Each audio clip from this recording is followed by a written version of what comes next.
Stocks in the U.S. are mixed this morning. The Nasdaq and the S&P slightly higher, the Russell and the Dow slightly lower.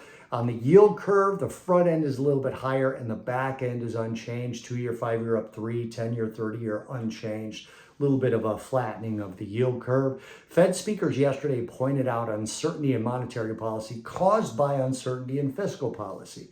Fed Vice Chair Philip Jefferson specifically said in reference to rate cuts, and this is a quote, "We can be patient and wait to see the net effect of any policy changes by the current administration."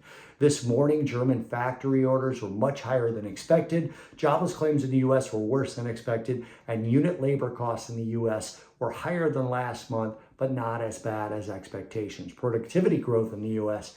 fell from last month and was lower than expected at a very low plus 1.2%. Unanimous vote at the Bank of England, and this was the only surprising thing about the Bank of England's rate cut this morning. It was expected to be 8-1. Instead, it was a 9-0 vote.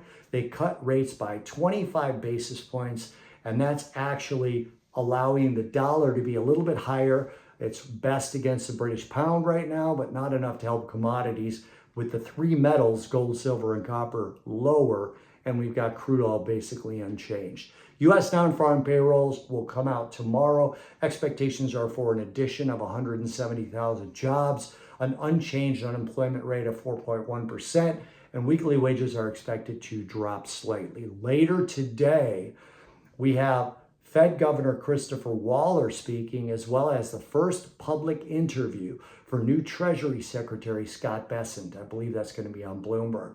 Earnings after the close, 60 companies with $1 billion in market cap reporting, including Amazon, Fortinet, Cloudflare, Take-Two Interactive, Microchip Technologies, Pinterest, Expedia, and VeriSign.